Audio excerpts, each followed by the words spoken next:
So for today, the last thing that's new is something that we call formal charge.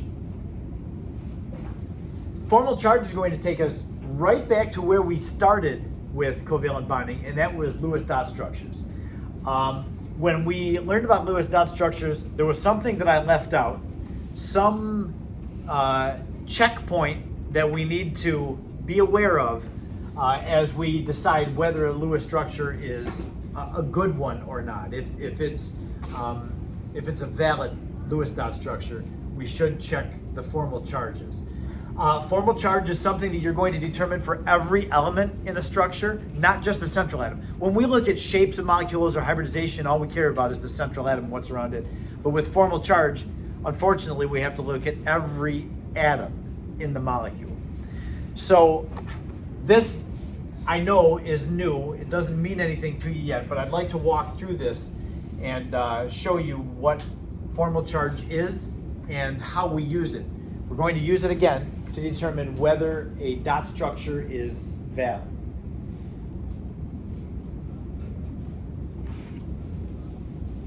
It says up here at the top that if you have a molecule that can have more than one possible Lewis dot structure, you're going to use formal charge to determine the best structure. Formal charge is determined in a pretty easy way. The formal charge of any element, I'll show you lots of examples of this, so you'll pick up on how to find formal charge pretty easy. You take how many valence electrons the atom brought into the compound. You just find that from the periodic table. Oxygen has 6, carbon has 4, and so on. Fluorine would have 7. That's going to subtract how many valence electrons are assigned to that atom in the molecule. So how many did it bring in minus how many are assigned to it in the molecule. Now, we have a little caricature of Isaac Newton down here reminding us, okay, when you have a bond between two atoms, that bond represents 2 electrons. When you're assigning electrons, each atom gets 1 of the 2 bonded electrons. That's how they're put together. I'll show you an example of how we find formal charge, then we'll talk about, well, why do we even care about it. Let's take something very simple, like the water molecule. We have oxygen with 2 hydrogens attached to it. The formal charge of oxygen would be found with this simple little calculation. It would be how many valence electrons does carbon have, which is 6, minus how many electrons are assigned to the oxygen in this molecule. Now again, it says how many electrons are given in the molecule, and the oxygen has 2 bonds on it. Newton's telling us here, in a molecule, the shared electrons belong 1 to each atom that's bonded. So here's what I mean. How many electrons are assigned to this oxygen? The lone pairs belong just to the oxygen. So oxygen has those 2 and those 2. There's 4 electrons assigned to it. And then there's a bond there. So the oxygen gets 1 of those electrons and the hydrogen gets 1. And the oxygen gets 1 of those electrons and the hydrogen gets 1. So the number of electrons assigned to the oxygen are 2, 4, 5, 6. 6 electrons assigned to it. So that's that second number is 6. So the formal charge on the oxygen is 0. And the hydrogen, both hydrogens have the same formal charge. I'll just point to that hydrogen. It brought in 1 electron. That's how many valence electrons hydrogen has, is 1. Minus how many electrons are assigned to the hydrogen in the structure. The hydrogen doesn't have any lone pairs on. It just has this 1 bond. And so it's given 1 of the electrons in the bond. That means that hydrogen's formal charge is 0. Yes? Go ahead, Emma. Doesn't the book do it differently? Like, because I read it in the book and it like had it, the formula for formal charge different. What was it? Do you remember? Number of valence electrons on a free atom minus number of lone pair electrons on atom, and then minus half the number of shared electrons. It's the same thing. Okay. When I'm saying how many electrons are assigned to it, that's those second 2 combined together. Okay. Yeah. Lone pairs plus shared electron. That's the same thing. Yeah. Wait, for or it has the first whole part of the equation would be 1, and then isn't it just 1/2 because it only has one bottom? That bond is 2 electrons. Oh. So one of the electrons goes to oxygen, one of the electrons goes to hydrogen. Okay? Yep.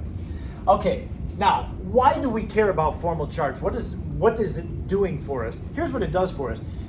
Keep in mind that covalent bonding happens between nonmetals. Nonmetals share electrons. Why do they share electrons and not act like ionic compounds? Because nonmetals don't tend to give off electrons. You don't have any positive ions that are nonmetals. They only make negative ions. So nonmetals tend to hang on to their electrons. When they share electrons, no nonmetal desires to have its electrons taken from it. So if you come up with a structure in which there's a nonmetal that has a positive formal charge, that is not going to be stable, because that means that atom has given up electrons. And nonmetals don't tend to give up electrons. They either hang on to the ones they have or they want to gain electrons. They don't become positive. So that's what we're going to use formal charge for. And on the next slide, it tells us at the top, the preferred structure, what makes nonmetals the most stable is for them to have the number of electrons that they brought into the molecule. So the preferred structure is to have everybody with a formal charge of 0. If you can't get everybody with a formal charge of 0, and you can't always, then the next best situation or scenario is to have the most electronegative atom be the negative one. So the next best thing is for the most electronegative atom. The electronegativity measures how much atoms are attracted to electrons. So it makes sense that if somebody has to be negative in their formal charge, it should be the most electronegative. I have 3 examples that we're going to go through. I'll give you a structure, and we'll look at a legitimate structure, but it's not going to have good formal charges, and then we'll see how we can fix it to make sure that we optimize the formal charges. Try to agree with this statement up here. The goal is try to get all atoms with a formal charge of 0. So let's take a look at our first example. This thing is called the cyanate ion, cyanate. Cyanide is Cn with a -1. You put the oxygen in there, it becomes cyanate. What is the structure of it? So we're going to just go right back to how we do dot structures, and we'll count up the number of electrons. Carbon has 4, nitrogen has 5, oxygen has 6, and then we have an extra electron from that -1. So add those all together, and that makes 16 electrons. So we're going to have to make a structure that has 16 electrons. As always, carbon goes in the middle, if it's there, and then we'll put the oxygen and the nitrogen on it. And then we will add lone pairs to get everybody 8 electrons. So we're following the octet rule, counting the number of electrons. 2, 4, 6, 8, 10, 12, 14, 16, 18, 20. This structure shows 20 electrons. This is not our end structure because we should only have 16, so we've got 4 too many drawn here. That means we need to make double bonds and triple bonds if needed. So, okay, the first thing that I'll do is I'll make a double bond between the C and the N. So I'll erase a lone pair, put a second bond between those two. That's going to go cut us down by 2 electrons. We need to cut down by 4 electrons, so we've got another little more work to do. You can either make a third bond between the C and the N, or make a second bond between the C and the O. You have a preference? We don't really know where the teacher's going here. So let's just go ahead and make a second bond here. So the C will make a double bond with the O. Now, if we count them 2, 4, 6, 8, 10, 12, 14, 16, now we've gone down by 4 electrons from all single bonds. And this is a structure. According to the octet rule, this is perfectly fine. All the rules that we've learned about doing dot structures, that takes care of it. However, this is not going to be a great dot structure because of formal charges. Let's take a look. we're going to find the formal charge of all three atoms, starting with carbon. So I've got a space down here for us to do that. Carbon brought in 4 electrons. It's got 4 valence electrons. And how many are assigned to it? 1, 2, 3, 4. Remember, the bonds, the carbon gets assigned 1 electron from each bond. So it's got 4 bonds that are making it, and no lone pairs. So we subtract 4 electrons that are assigned to it. Carbon has a formal charge of 0. All right, so far so good. That's the desire, is to get everybody 0 formal charge. The oxygen has 6 valence electrons, so we'll take 6 minus, how many electrons are assigned to the oxygen? 2, 4, and then 5, 6. So oxygen is assigned 6. All right, we got another winner. Oxygen is 0 formal charge. The nitrogen here, this is where we're going to get hung up. The nitrogen is formal charge, it's got 5 valence electrons minus, how many are assigned to it here? 2, 4, 5, 6. Well, our luck just ran out. We had 0 for carbon, 0 for oxygen, but the nitrogen is a -1. Now, I will tell you this, if you look up here, the ion charge, this is a polyatomic ion. It's got a -1 charge. When you have a polyatomic ion, somebody in here is going to have an extra electron on it. So it is okay that somebody is going to have a -1 formal charge. Somebody's going to have to because of the -1 charge up there. But if somebody has to have a -1, that somebody has got to be the most electronegative atom. And that's not nitrogen. Nitrogen's got a pretty high electronegativity, but oxygen, if anybody is going to have the -1, it needs to be the oxygen. It's the highest electronegativity between C, N, and O.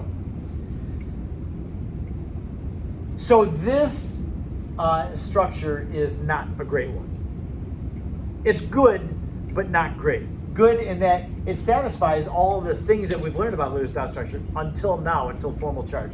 So what would we do about this structure to make this one better? Well, I'm going to start over again with, my carbon in the middle, oxygen single bonded, nitrogen single bonded with all the lone pairs.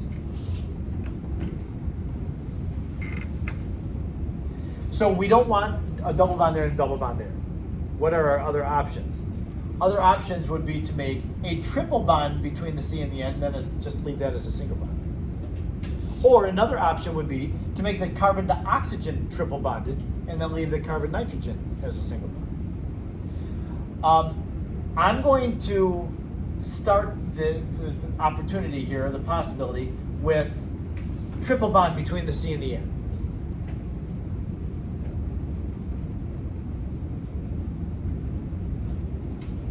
So yeah, I erased 2 lone pairs off of each. So erased a lone pair off the bottom, stuck another bond in there. Erased a lone pair from the top, stuck a 3rd bond on there. Now we have 16 electrons, which we should have. What are the formal charges? The carbon, again, is going to be 0 because it brought in 4 electrons and it is assigned 4 electrons. So its formal charge is 0. The oxygen came in with 6 electrons, and right now it's assigned 7. 2, 4, 6, 7. With a single bond, the oxygen has a -1 formal charge. The nitrogen came in with 5 electrons, and now it has 2, 3, 4, 5. It's assigned 5 electrons in the structure.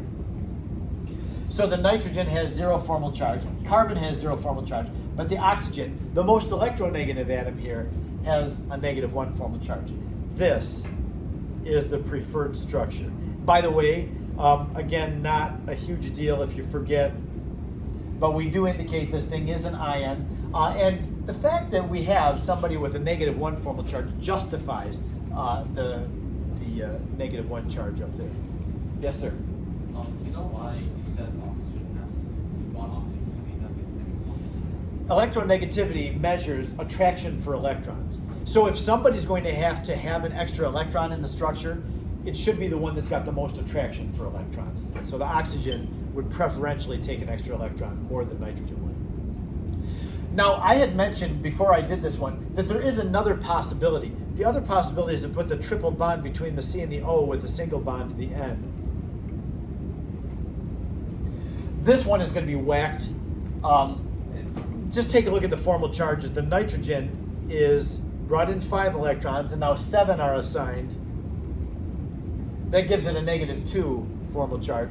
The oxygen over here brought in 6, and now it's assigned 5.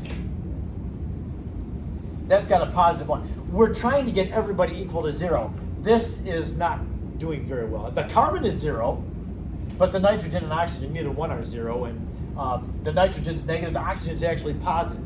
Not good. This is not a good structure. Okay? So that's how we use formal charges. When we have more than one possible dot structure, the formal charges allow us to figure out which one is the best structure.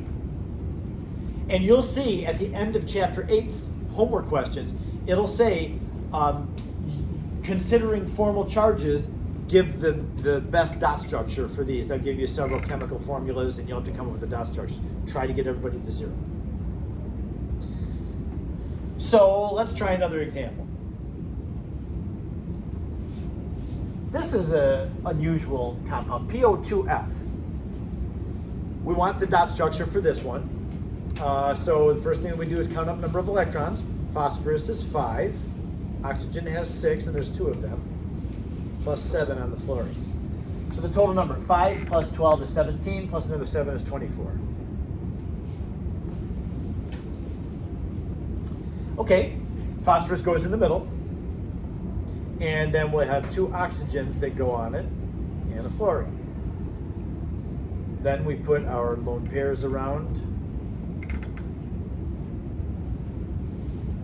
Everybody has 8 electrons.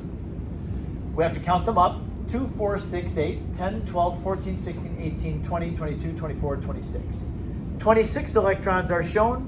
We should only have 24, so 2 electrons have to go. Phosphorus is going to make a double bond. Between what? Does it make a double bond with fluorine? Does it make a double bond with oxygen? Well, I'm going to have the phosphorus make a double bond with one of the oxygens. And we'll talk about the other possibilities here in a moment. So if we use this, everybody's following the octet rule. We've got the phosphorus in the middle like we expect. What are the formal charges of everybody? Phosphorus brought in 5 electrons. Subtract how many are assigned to it. 1, 2, 3, 4. There's no lone pairs on it. There's just 4 electrons assigned to it. So right off the bat, we have something that's funny. Phosphorus is not 0. It's +1. We want to get everybody to 0. Is this going to be possible even? Let's see. What about the oxygen? We have a double bonded oxygen and a single bonded oxygen. We're going to see that they don't have the same formal charge. Let's do the double bonded oxygen first. The double bonded oxygen brought in 6 electrons. How many are assigned to it? 1, 2, 4, 5, 6. Oh, so the double bonded oxygen was 0. The single bonded oxygen, I'll just put and. So we have a 0 oxygen and. The other oxygen that's on the bottom here brought in 6 electrons. How many are assigned to it? 2, 4, 6, 7. This oxygen down on the bottom is -1 formal charge. The F, it brought in 7. It has 7 valence electrons. And then how many are assigned to it? 2, 4, 6, 7. Oh, the fluorine's good. It has 0 formal charge. So this one is a pretty good dot structure, but optimally, according to what it says up here, the best structure is where everybody has 0 for their formal charge. What this is saying is that phosphorus has lost an electron. Even though phosphorus is not real high in electronegativity, it still is a non-metal. It still desires to have all of its electrons. +1 formal charge means that somebody's taken an electron from phosphorus. And that's not the way non-metals work. Non-metals hang on to their electrons and try to share. So we would have come up with this. Before today, we would have looked at this and said, yeah, this is a great dot structure. We're done. Phosphorus has 8 electrons. The F, the O's, they all have 8 electrons. Octet rule, love it. But now that we think about it, oh, hold on a minute. Phosphorus is not going to lose an electron. So we can do this differently. Now, in the empty space up here, I want to show you something else. You know how when I was deciding who to put the double bond on, I skipped over the fluorine, the F. Let's take a look. What if we put the double bond on the F? So I'll do that up here. The phosphorus, single bonded O, and double bonded F. Like that. So yeah, phosphorus would have had a lone pair come off of that. Fluorine has a lone pair come off, and then they're sharing those two. 24 electrons. So we got the right number of electrons. If this was Chem 1, I would say, okay, fine, you did fine. That's right. But it makes me, it hurts me a little bit inside. When I see a fluorine double bonded, it just is dirty. And let's take a look at why. What is the formal charge on the fluorine when it has a double bond? Fluorine had 7 electrons that are brought in, and now how many are assigned to it? 2, 4, 5, 6. So the formal charge on the fluorine is +1 when it's making a double bond. If fluorine is +1, that means that it has lost an electron. If fluorine's going to lose an electron, that means somebody has to take fluorine's electron from it. Who is going to take fluorine's electron? It would be like you walking up to a gang leader and saying, hey, you stole $1 from me and I want it right now. He's going to have you killed. Like, you're done. And that's kind of the way fluorine. You go up to fluorine and say, fluorine, I'm going to take one of your electrons. Fluorine's going to say, who are you? Fluorine is the big dog of the periodic table as far as electron negativity goes. Nobody takes an electron from fluorine. Nobody does. It's like trying to catch Edison in the 400. You can't do it. Right, Edison? That's what I thought. So yeah, this, no, I mean, yes, everybody's following the octet rule. Don't ever put a double bond on fluorine. You'll look like a rookie if you put a double bond on fluorine. So yeah, even though, you know, in some ways, okay, yeah, on paper that looks like it can happen. In reality, no, because that means fluorine's losing an electron. Nobody can take an electron from fluorine. It's the biggest electron hog of all. So anyway, if this doesn't work, and if this is not a great dot structure for formal charge, is there another option that we have? It turns out that there is, and I'd be surprised if anybody would think of it because it's something that we haven't seen yet. I'm going to go ahead and write this over again with just all single bonds here at first.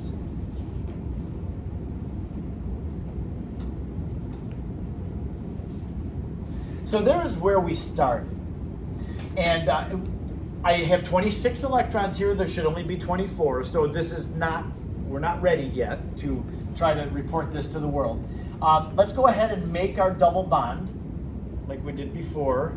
Double there. Okay, now we're down to our 24 electrons. Still though, now this is the same as this. We have to do something. Here's what we can do. The phosphorus has lost an electron. So it's got a +1. The oxygen down here has gained an electron. It's got a -1. This is the -1 oxygen is the one that's single bonded. What can we do? Electrons have to stay paired up. I can't just say, oh, oxygen, just give one of your electrons to phosphorus. No, you have to keep the electrons paired up. So here's what we do. I'm going to take one of the lone pairs around this oxygen and erase it. And if instead of having the oxygen having that lone pair for itself, I'm going to have it share that pair of electrons with the phosphorus. So I erased a pair of electrons from just the oxygen, and then I just relocated it. Instead of having it just belonging to oxygen, now the oxygen will share that pair of electrons with the phosphorus. There's two things. Number one, I did not lose or gain any electrons. I just moved a pair of electrons. The second thing is, you look at this, well, now phosphorus is not following the octet rule. It's got 10 electrons, 5 bonds. It's okay, phosphorus is in the third row. It can do this. What are the formal charges now that I just did that? Take a look. Phosphorus now brought in 5 valence electrons. it now has 5 electrons assigned to it. Its formal charge is 0. The oxygen, both oxygens now are the same thing. They both have 2 lone pairs and 2 single bonds. Well, a double bond. So both oxygens now brought in 6 electrons, and they have assigned to them 6 electrons. Look at this oxygen on the right, 2, 4, 5, 6. The one on the bottom, 2, 4, 5, 6. So they both have the same formal charge, 0. And the fluorine brought in 7 electrons, and there's nothing different from over there. 2, 4, 6, 7. It's got 7 assigned to it. All of them have a formal charge of 0.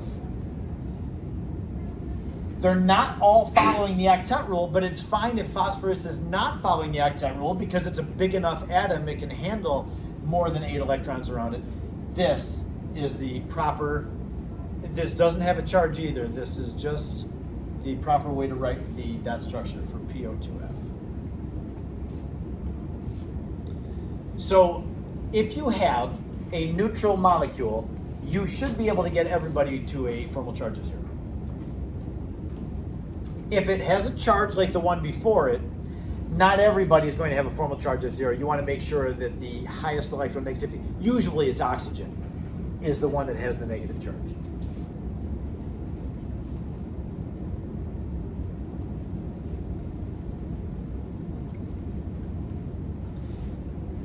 Third example,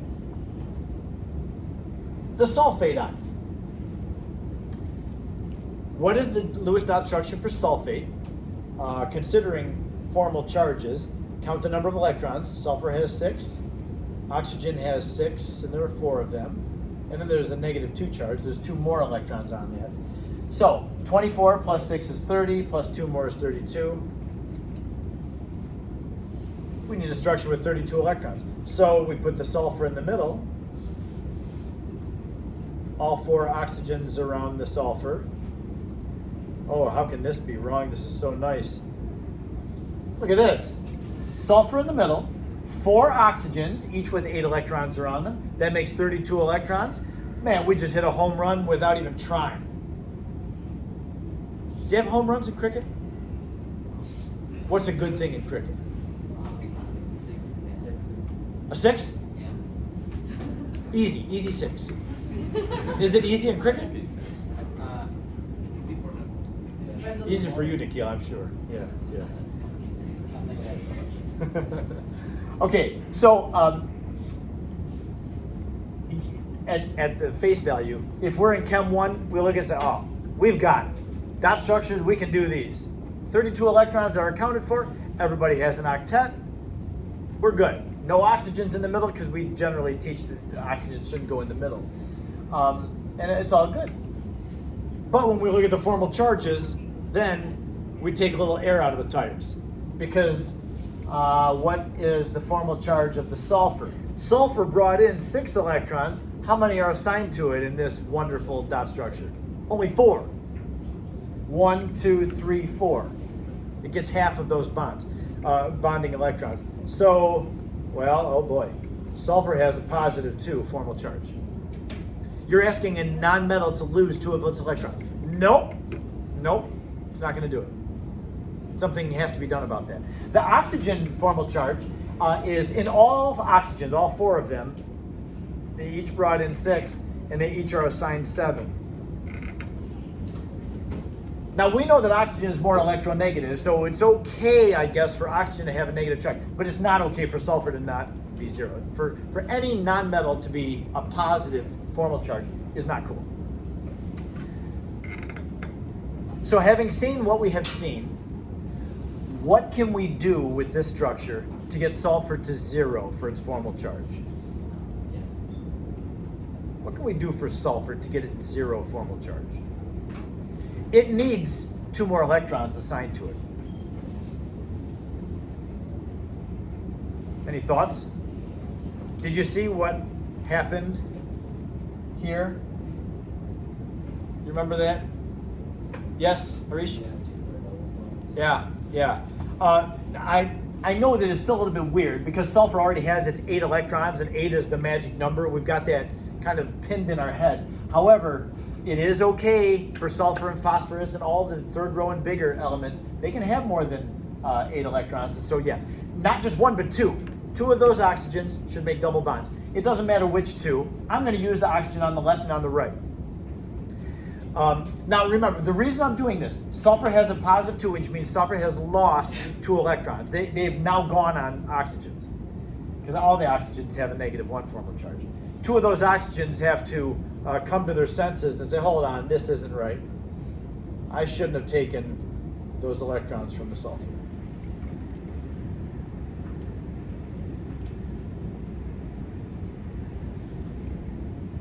Okay, so this is what I have over there, but we need to fix this somehow. And what I'm proposing is this. Take an electron pair, off of that oxygen and have that share that pair of electrons.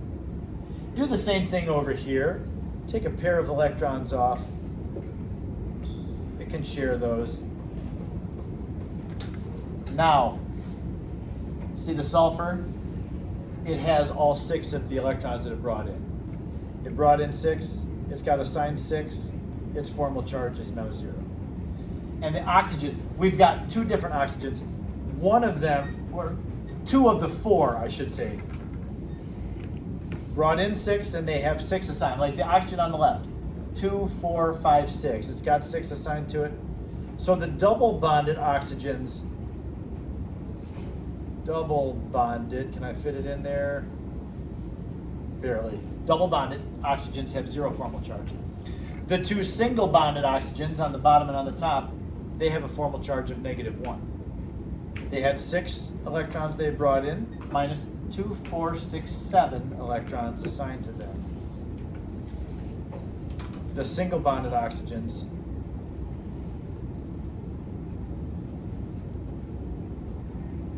have a -1. So there's 2 single bonded oxygens, both -1 formal charge. That accounts for the -2 charge on the ion. So I'll say it one more time. If you have a neutral structure like we did in this one, you should be able to get everybody with 0 formal charge. If it's a polyatomic ion, you'll wind up with somebody that's negative or positive. And if there's somebody that's negative, it should be the most electronegative atom. Oxygen's in almost every polyatomic ion, so it's not a big surprise. You'll be putting the extra electrons and the negative formal charge on the oxygen. Okay?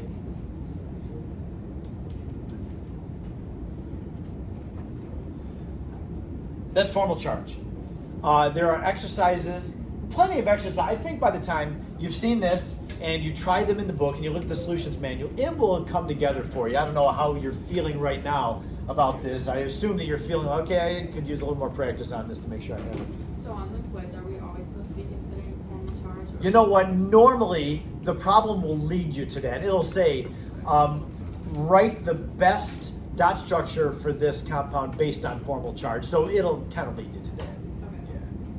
But always do try, when you have a dot structure that you make, try to write it so that if I'm checking the dot structure, have it optimize the formal charges for it, and keep that in mind. If I give you a structure like, if I said, here's a compound, ICl3, and if the question were, what is the shape of ICl3? In order to figure out the shape, you're going to need to do the dot structure. But formal charges are not going to affect the shape. Look at the coordination number on this. Coordination number is 4. The shape of this is tetrahedral. Over here where we modified the dot structure for formal charge, the coordination number is still 4, and the shape is still tetrahedral. So the formal charges, and when we consider it, does not affect the shapes. So like when you're doing the ICl3, if I didn't ask for the dot structure for it, I just asked for the shape of it, you don't have to worry about what the dot structure looks like. You just get the shape, because the formal charge is not going to affect it. But if I said, hey, here's a box, give me the dot structure for it, you probably ought to look at formal charges. Okay. The last thing that I have for you today, we have roughly 10 minutes left, that's good. I'd like to refer you to the AP exam from 2017, just a few years ago. And they haven't done any major changes to the AP exam, so this is going to be like a little preview of what you're going to see. Of course, they change the questions all the time, but this will give you a picture. So here's how I found it, and I'll show you this on the Safari. If you go to Google, this is a very good reference. Type in AP Central Chemistry.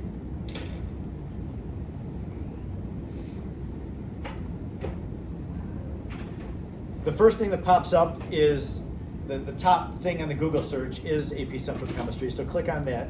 And then you're going to find the tab that says The Exam. I'll show you where that is. And then when it opens that, you'll have a whole page of information about the exam, when it's given, and the calculator policy, and free response, multiple choice, and how much each is worth. Then what you want to do is scroll down to past exams. This is a very good resource, a very good resource. I would say at this point, when you're starting to, for the Chapter 8 and 9 test, obviously you want to do the practice test. But when you're studying for the AP exam, I don't think it's helpful to go back and read the book. I don't think it's helpful to do the book problems. I don't think it's helpful to do the practice test for this class. I do think it's helpful to use the Princeton Review book. It is helpful, even more so, to you go to AP Classroom and do those multiple choice questions. Those were written by the College Board, not the hacks at Princeton Review. There would be like people like me that would write those questions. I don't work for the College Board. Use the College Board reviews as much as you can. And go here, and you can have, for as much time as you have, you can look at free responses. Like a few days after the exam is given, they'll post what the free response section was, the questions for it. But then after a while, they'll give you the actual answer key for it, and they'll show you student responses. It's an amazing resource, and that you should take advantage of it. All right, so I'm just going to show you how I scrolled to get this. The things that I just wrote down, hopefully you caught that. So here I am in Google. I just typed in AP Central Chemistry. Top thing, AP Central for the chemistry course, so I'm going to click on that. So yeah, now the default tab here is taking us to our chemistry class. A little farther down, there's things about specifically chemistry, and that's where we wanted. I said click on the exam. It's not right at the top of the page, it's down here, because this is all about the actual chemistry course. Up here is about other, like here we are in AP Chemistry. You go back to all the other like biology or seminar or A push or whatever. But yeah, go down here to the exam, and then it's got information. Okay, that's where you can sign an AP Classroom too. You want to look at that. But yeah, so the exam format, multiple choice, free response, all that, calculators, and then exam questions. Here's last year's exam. Not the multiple choice, but the free response. And past exams, go to this thing, and we have many, many years of free response sections. 2022 all the way down to 2014. And if you go back to Google and you type in past AP exam, you can find all the way back to the 80s, I think. You can find years and years and years. Now they cut it off in 2014 because that was when they changed the curriculum for the class. It was in 2013 in the fall, which would have, the first exam would have been the spring of 14. So that's why they have that on their page. But anyway, I want to show you 2017. So look at what you have. We're going to click on this, and you'll be able to see what you would see if you were taking the test. But then they have the scoring guide. The entire answer key is there with how much each is worth. They show you what they're looking for. And they give you other interesting things too, like how people did on the questions, what sample student responses there are. So you can see, you know, they took kids that did well and kids that didn't do very well. You can see a variety of student responses. Let's take a look at the exam. There's our periodic table. There's our equation sheets. Now, we don't have very much time here at the end of the hour. I'm not going to show you how to do these questions. We just don't have time. But I want to show you what's on them. So here's the free response always has 7 question clusters. The first 3 are long. They'll take you 20 minutes or so each. The last 4 are shorter. They're like part A, B, and C. But these first three, they'll be like, man, this is not. Oh, I'm still on number one. So yeah, you do have to get used to that. So here's number one. They give you this equation. Notice it's an all gas phase reaction. And then they're saying, okay, CCl4 can be synthesized by this reaction, this temperature, this volume. Part A, here's our first question. The chlorine reactant is initially present at this pressure. Question, how many moles of chlorine are in the container? Well, let's see. We have the pressure of chlorine, the volume, and the temperature of chlorine. Oh, ideal gas law. Find the moles. They just lobbed one over the plate for you to whack. There's another cricket for you. Part two. Okay, so now that we found moles of chlorine, how many grams of carbon disulfide are needed to react completely with the chlorine? Very simple stoichiometry question. You have moles of this already. Use the 1-to-3 ratio, get to moles of that, then find grams. Boom, easy.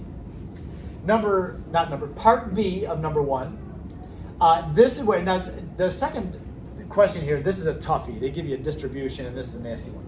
But in number one, we're gonna be asked to explain some things. At 30 degrees, the reaction is thermodynamically favorable. Now, you saw that in the review for review quiz 1. The term thermodynamically favorable, you know what that means? Delta G is negative. It's spontaneous. Yep. When you see thermodynamically favorable, that means delta G is negative. But no reaction is observed. You saw questions like that. Why would no reaction be observed if it's spontaneous? The activation. It's slow. Yep. It's probably because the activation energy is real high. And so most of the collisions don't make the reaction. They don't have enough energy. So, at a higher temperature, the reaction rate is higher. It's observable. You can see it happening. So at a higher temperature, the reaction's happening faster than at a lower temperature. That should make sense. Now, does it make enough sense? You can explain it. That's what they ask you to do in part 1. Explain why and how the higher temperature affects the collisions between the reactant molecules so that the reaction occurs at an observable rate. You would say there's 2 reasons that this thing goes faster. Number 1, there's more frequent collisions. The second thing, though, is more important. The particles are moving faster and the collisions have more energy at 120 degrees. Therefore, they have more of the collisions would have the activation energy. But then in part B, they ask you to explain that with a graph. Now again, this is nasty. This is difficult. They give you a distribution. Most of the time when you get a distribution plot like this, they're talking about temperature. Like you have the average temperature. Some things are moving a little slower than average. Some things move a little faster. So you get this distribution. But this is not what that is. This is how many collisions on the y-axis and then the energy of the collisions on that axis. So what this is showing is at 120 degrees, that's what this graph is. It says the graph below shows the 120 degree. Most of the collisions are not resulting in reaction. Only those that have this much energy in past result in the reaction. What would the distribution look like at 30 degrees? Fewer of the collisions would have enough energy. I can't spend much time on this, but you would draw a distribution curve so that you have barely any. I would just catch the bottom of that at the end that have enough energy because we can't observe the reaction happening. That means that very few of the collisions have the activation energy. So most of your collisions are lower energy than the activation. I know that's a tough. This would be only worth 1 point. So if you don't really understand how to do this distribution, don't go crazy. You're not going to get 100%. So take the L and move on. You will. You're just going to have to do that. Wait, so these are the free response questions. Are there also multiple choice questions that they post?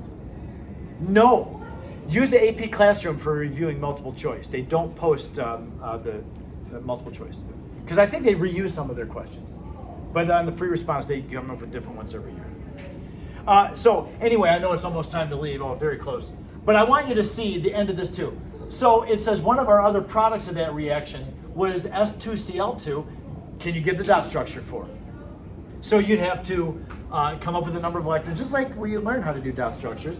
I believe, I don't remember for sure, I think there's a double bond here, a single bond here with a lone pair.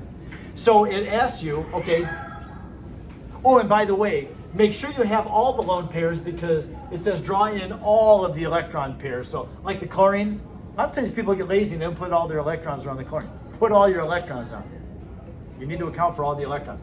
And then part 2, what's the bond angle? And if that sulfur has a lone pair, you better remember the squeeze, 2-degree squeeze. Yep. Now, then they go, you do have to have endurance when you do this thing. Then they're talking about another way to come up with CCl4. That was a product in the other reaction, but now they're saying, oh, another way to make CCl4 is this. And then you take these 2 gas products and you cool them down. It says cool it to about 70 degrees. The CCl4 will condense while the HCl remains in the gas phase. That's what chapter 10 is talking about. And that's what the questions are. What are the intermolecular forces present in HCl? London dispersion and dipole, not hydrogen bonding. Hydrogen bonding only has FO and N.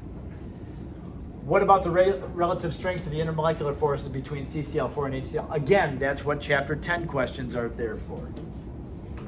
That was it for number 1. But I want you to just see here at the end. Look at number 2. This is so good.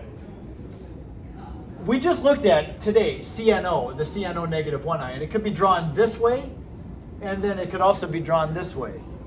And then look at A. Explain why the diagram on the left is the better representation for the bonding. Justify your choice based on what? Formal charge. So yeah, that just kind of justifies what we were up to today. That could show up. And then, of course, we're going to get into bond energies. You know, you're going to have some thermodynamics down here with the bond energy, and then we can have a equilibrium. So they hit everything, and they like to mix topics. There it is. Do we have something like this?